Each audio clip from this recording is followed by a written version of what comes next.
Hey guys, welcome to the Brofessional Development Podcast. Today is episode number 102.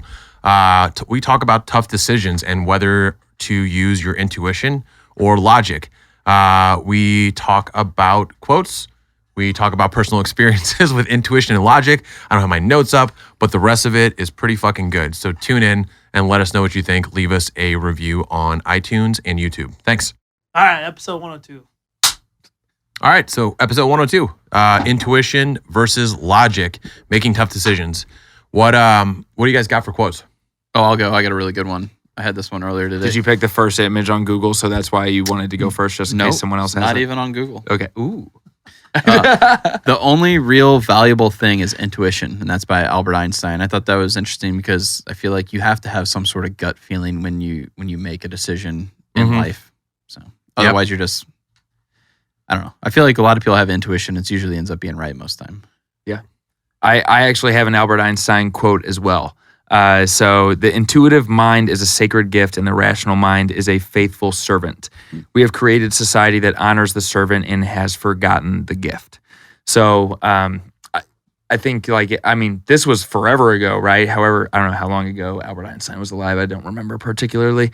But even you look at even sports nowadays, you see so much that's based off of statistics and things like that. And obviously those are good indicators for certain things and no matter what you're doing. But I think we have to focus on our intuition a lot more than we do just numbers and facts and stuff like that at times. So that's why I liked it.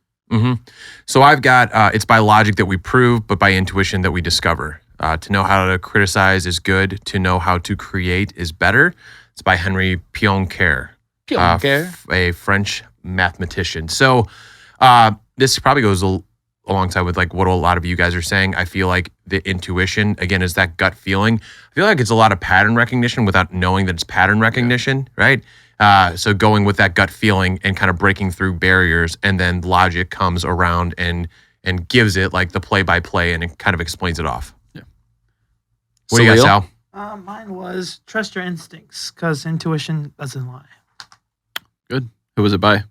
Anonymous. No. I like anonymous. So Good what are your guys' individual definitions of intuition then? Or, whatever, you can pull it off the internet or your own, whatever. I just said go with what feels right. That just makes the most sense to me. Yeah. So gut feeling, right? And then kind of like taking off what it said on the internet, which is like it's an answer without any analytic reasoning. Yeah. So here's the real question though, right? Because it's like intuition is kind of a fluffy word, right? And so do you feel like intuition is a bunch of woo-woo bullshit that only chicks who date based off zodiac signs believe in? Or Scorpios. Is there some validity to intuition? So I think it's more like what you said, is it's like pattern recognition. Because like if you tried to go throughout your entire day of making decisions, like sitting down and be like, okay, should I do this? And then like you sit and you take the 10 minutes to like reason it out, like you would never make decisions throughout the day. Or it's like, should I have a drink of water? You just, boom, your intuition says, yeah, I can have a drink of water. Or yeah, I need to go to the grocery store and get food. Like it's not something where I don't think it's even kind of woo-woo, in my opinion. It's scientific, right? So whenever people say trust your gut, like it's one of those things. I actually learned this a couple years ago because someone was talking about how important gut health is and things like that. And I was just like, I don't even know what that means or what I need to do to get there. But apparently, so scientists call the stomach the second brain. And that's because there's a vast neural network of 100 million neurons that line your entire digestive tract. So apparently that's more neurons than are found in the spinal cord, which just points to the gut's incredible processing abilities. So when you approach a decision intuitively, your brain works in tandem with your gut to quickly assess all of your memories, past learnings, personal needs, and preferences, and then makes the wisest decision given that context. So they say, like in this article that I was reading, they're saying that intuition is a form of emotional and experiential data that leaders need to value. So it's, even though it is good to look at logic and things like that, if you lean a certain way right when you're trying to assess a certain situation, it's saying you're looking at all of your gut is recognizing all of these things that you've already been through and recognizing past situations to help guide you towards a decision. So I don't think it's woo-woo. I think it's straight science. Yeah, the more I looked, like started doing research, because I thought there would actually be a little bit more of an argument for the woo-woo side of things.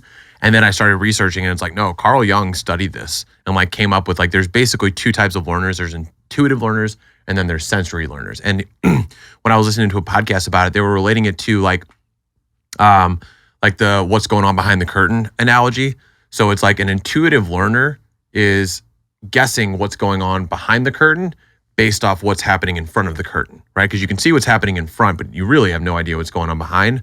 The sensory one is like, I'm sticking to just what's in front of the curtain because these are facts and these are exactly what I know. There's a book, I feel like everybody who's like entrepreneurial in some way, shape, or form actually tends to be a little bit more on the intuitive side, like focusing and relying on intuition. In this book called Traction, in every business, like in every large business, like, X amount, let's call it like $1 million plus, typically, there's a visionary and an integrator. So the visionary is the person that's coming up with ideas, figuring out how to, like, ideas of how to do things better and more efficient, not more efficient, let's just call like breaking barriers on how to do things. That's what the visionary does. So in that case, that's the intuitive person. And then there's an integrator who's like an operations person, who's like a play-by-play, like how do we do it? How do we put the processes in place? What do we know for a fact that could get us there? So I feel like most entrepreneurs tend to be more intuitive because in the book, they tend to be the people that are the visionaries in that. So yeah, that's my take on it. Sal? I mean, I agree. I mean, damn, dude, that's enlightening. Thanks for sharing. you're welcome. I mean, if I'm saying like if someone was, if like someone was trying to like start a business, they always got to like have like a safety check. They always got to make sure that like there's no background like side hustle going on, or like they don't want to make sure they're not getting ripped off. Oh, Like, I got it. Sal only got to the second bullet where he could actually put some notes on there. We get it, dude. hey, I'm reading. Okay. Hey, Drew, can you zoom in on Sal's notes? Thanks.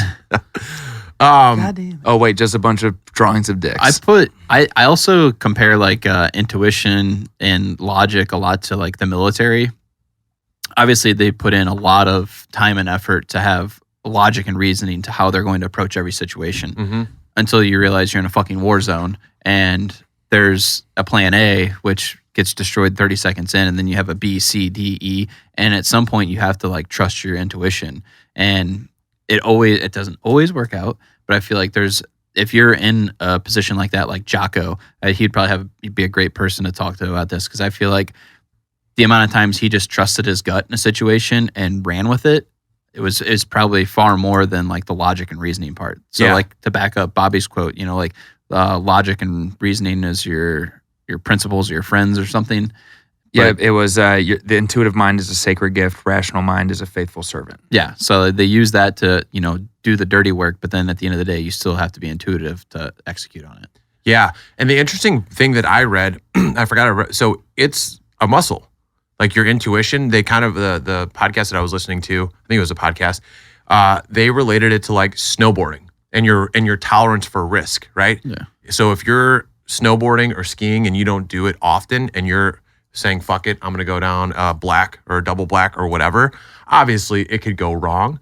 But the more risk you take, the better you get at snowboarding. And it's, you look at it like a muscle, you can look like any analogy will work, but you can develop your intuition. Like you start using and that's actually something that I want to do more and more, because I'm sure you guys like see, like You're the logic guy for sure. I'm the logic guy, Yeah. right? Or while most of you guys, when we do the podcast, we're like, fuck it, we'll just run with it, we'll go with it. I'm like, I want to see what other podcasts have done, right? I want to put some type of structure in place so that we're not all over the board, right? Like I want to know what's proven and what's facts. Like I want to develop my intuition more, because like I said, it's like, especially like as an entrepreneur, right? Because I feel like the most intuitive or the most innovative, and that's going to make you the most successful down the road. And I feel like there's a lot of times in business, and obviously personal too, but I feel like personal is something that like ends up dragging out a little bit longer. Like I'm sure Matt's probably like, man, I should have asked that girl to marry me. Right. No. Well, I mean, But what I'm trying to say though, it goes along with Yeah. like meeting people too. Yeah. It's like you meet so many people, you could kind of tell like, oh, this person's a good person, this person's a bad person. Or not. So I just feel like Yeah, there's a those lot of are intuition. opportunities if you trust your gut and you go with it, you have more of an opportunity than if you sit back and you wait and you reason it. Like I'm dealing with that right now with work. Like, I wanted to buy a piece of property 18 months ago, and I'm like, dude, the economy is going to crash. I'm going to pick something up for cheap. And now it's like prices haven't gone down yet. Interest rates have gone up. Right. And the supply out there is still not good for commercial real estate that I'm looking for. So I'm like, man, like we talk about it almost every week. Like, man, we should have done something. Like we knew we should have done something and we didn't. So that's a good kind of transition. So we understand that there's definitely a need for the logical side of the brain, right? To put the steps together, put the facts together, and make an analytical decision that makes sense. So are there times, and you just answered this for us, are there times where you can use too much logic to make a decision? I think so, for sure. Yeah. I mean, I think I was thinking about sports with this a lot, just because you go back to like Moneyball, like that movie where the Oakland Athletics, they just went straight based off of statistics. That's how they build their team, right? And you see a lot of managers in baseball right now that are criticized for, they want them to use data analytics, and they want them to look at the like how hard the ball's hit off the bat and what their wins above replacement is and all these different factors that go into it. And at the end of the day, they're going to make it something that's objective if they don't just trust their gut sometimes. You can't just say, oh, a left-handed batter is up right now and he doesn't hit curveballs well, so I'm going to bring in a left-handed guy who throws a good curveball. Yeah. He could still fucking poke one out of the park. So you have to go with your gut in certain times where the more and more you think about those things and overanalyze it. I just think of, like, whenever I've done some of these personality assessments, you have the analysis paralysis where you just think about something for too long and don't take action, and then that opportunity or whatever that is passes you by, or you end up making a mistake where you should have just acted quickly instead of just sitting and waiting to try and figure something out. And what I think is also interesting, like you're talking about the sports part, is it's a whole lot easier to look back and be like, oh, well, he made a bad decision after something goes wrong. But you never ever know if something would have went right and you didn't do it. You'll never know because you didn't trust your gut. Right. So like it's so much easier to be like, oh, well, Matheny put in this guy and he hit a home run and we didn't go to the World Series or whatever. Well, yeah, that's easy because, well, what if it would have worked out? Right. And he trusted his gut. Yeah. Like you'll never know. So yeah.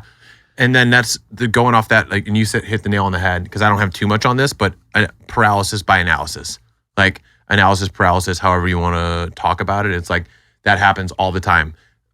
Paralysis by analysis stops people from taking actual action. Yeah. Where it's like, if you're thinking about, now that I'm getting into real estate investing, I hear this over and over and over again. It's like the best time to get into the market was 15 years ago, right? The second best time is today, right? And it's always going to be the answer, right? Because you can sit there and analyze the market and like your first deal and want it to be perfect. But it's like, if you wait a year for your perfect deal when you could have had a pretty good deal, a pretty decent deal a year ago, it's like you lost out on appreciation, you lost out on the tax benefits, you lost out on people paying down your mortgage. It's like you already lost more than you could have gained in that one deal. For sure. And in any situation too, it makes me think about Colin Powell's kind of the 40-70 rule. If you guys have heard of this one before, but did you just Google it? I did. Well, because I saw him speak at an event a couple years ago, and he talked about this, and I thought it was really interesting because we use this a lot with the people that come onto our sales team, and he encourages people to not make a decision if they have less than 40% of the information that they need, but then definitely make the decision before they have 70% of the information. So just in that sweet spot of 40-70. So it's not like, I mean, obviously you can make a really quick decision, and if you're snowboarding and you're going too fast and you're about to hit a mountain, or the edge of a mountain, you're going to want to turn and make that decision to no longer go off that. But a lot of times, like you said, the analysis by paralysis, they're overthinking so much shit and trying to know everything that they need to know before they make a decision versus just trusting their gut. Hey, I have enough information. I have a little bit of logic, and this feels right. Let's go. Yeah. So I talked about me and like how it probably depends, right? Like I said, it's like with the podcast and certain things, I'm definitely more like left-brained analytical as opposed to using intuition. What do you guys feel like you are? Where do you lie on that spectrum in terms of making decisions in either business or life? Oh, I'm definitely a go with your gut guy. That being said, I do feel like I've been trending a little bit more to like looking at the facts of things a bit more. Business-wise, personal-wise, definitely intuitive.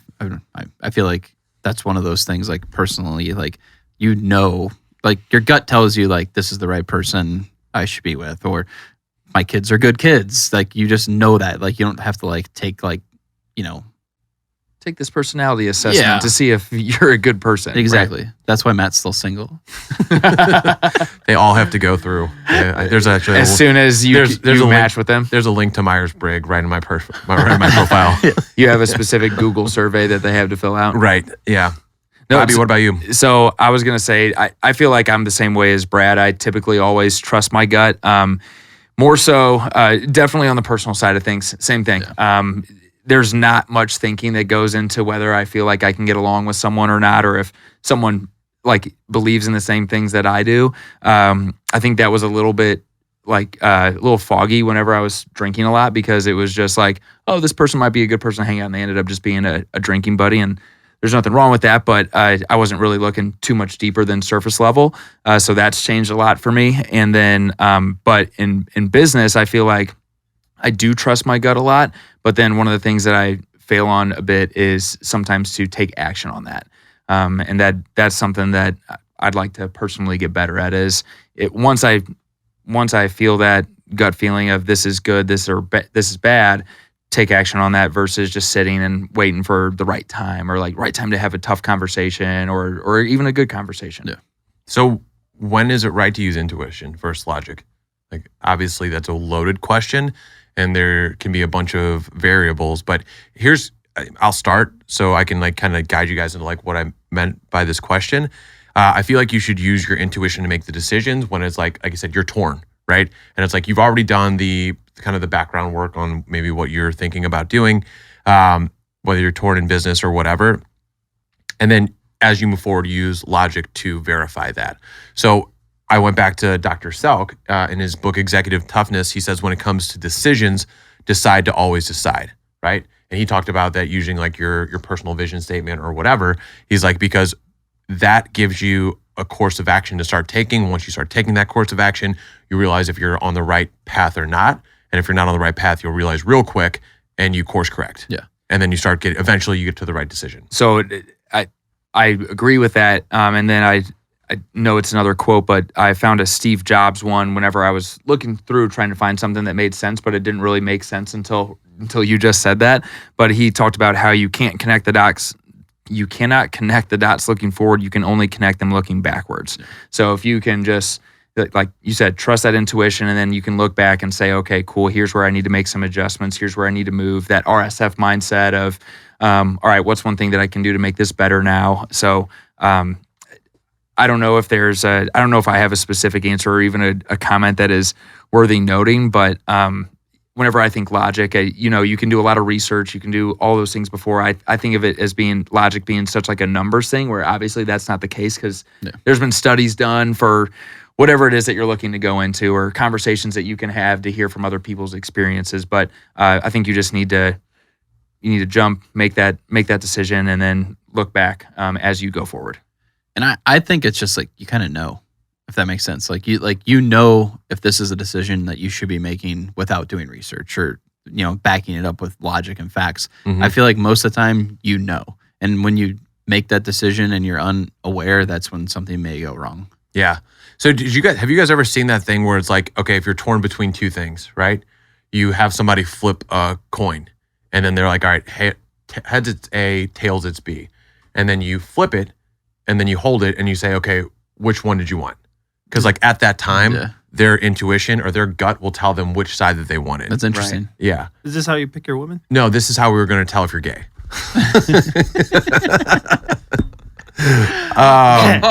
So TJ, got me back. So Can you want it to be, Sal? Dicks. It's a double-sided coin. That's great. So do you guys have any examples of when you used your intuition, you used your gut, and it worked out? Any examples that really stick out? Biggest one for me is when I bought my first piece of equipment. Like I knew I wanted to, like, that was what I had to do to really start a real true business. Mm-hmm. It showed up and I like shit my pants. So like that was the part where then like now I'm like, okay, I trusted my gut, I bought it, but then I had to figure it out with like facts and logic of how am I going to make this into a real business. That was the expensive ass piece of equipment you paid cash for, right? Yeah. So that's just that's for sure. Honestly, it changed the whole trajectory of my life.